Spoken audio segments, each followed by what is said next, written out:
रोहित पवार ने सरकार पर निशाना साधते हुए कहा कि गिने चुने मंत्री ही काम कर रहे हैं और कुछ विभाग में फंड की कमी है। उन्होंने सवाल उठाया कि क्या ये विभाग सिर्फ पैसे खाने के लिए दिए गए हैं। बीड जिले की घटना पर पवार ने कहा कि कुछ आरोपी पकड़े गए हैं लेकिन एक अभी भी फरार है। इस मामले में उन्होंने कड़ी कार्रवाई की मांग की है। मंत्रिपद दिली गेली पण मंत्री काम करतायत का? ठराविक सोडले तर तुम्हाला दिसतात का कुणी काम करताना? बरेच मंत्री नाराज आहेत की तुम्ही आम्हाला मंत्री केलं, कॅबिनेट मंत्री दिलं, राज्यमंत्री केलं, पण निधी नसणाऱ्या खात्याचं तुम्ही आम्हाला मंत्रिपद कशाला दिलं?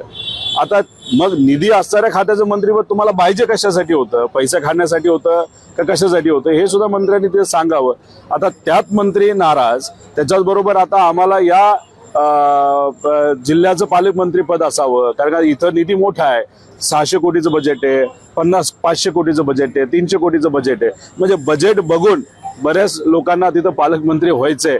म्हणजे काय गडबड चालली हे माहित नाही। म्हणजे तुम्हाला महाराष्ट्रातल्या जनतेली ठीक आहे त्याच्यामध्ये ईव्हीएम वगैरे हे विषय आहेत, पण महाराष्ट्राच्या जनतेली तुम्हाला 222 पेक्षा जास्त आमदार निवडून दिले आणि त्याच्यात आज खऱ्या अर्थाने राज्याला सुरळीत दिशेने आणि सकारात्मक दिशेने घेऊन जाण्याऐवजी तुम्ही आज भांडत बसलेला आहात।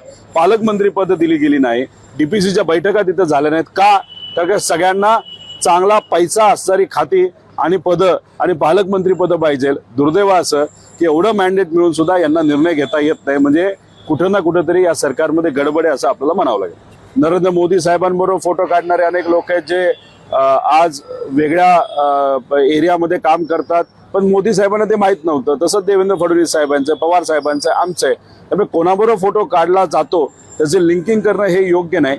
पण त्या व्यक्तीने जो अन्याय तिथं असणाऱ्या लोकांवर सगळ्या समाजावर जो केलेला आहे त्या व्यक्तीला म्हणजे वाल्मिक कराडला हा तिथं त्याच्यावर कारवाई योग्य पद्धतीने झाली पाहिजे, योग्य कलम त्याला लागले पाहिजे। आता फक्त एक्स्ट्रॉक्शन या गुन्ह्यामध्ये त्यांच्याकडे बघितलं जातं, पण मर्डर या गुन्ह्याकडे सुद्धा बघून त्याच्यावर ते कलम लावण्याची जरूरत आहे।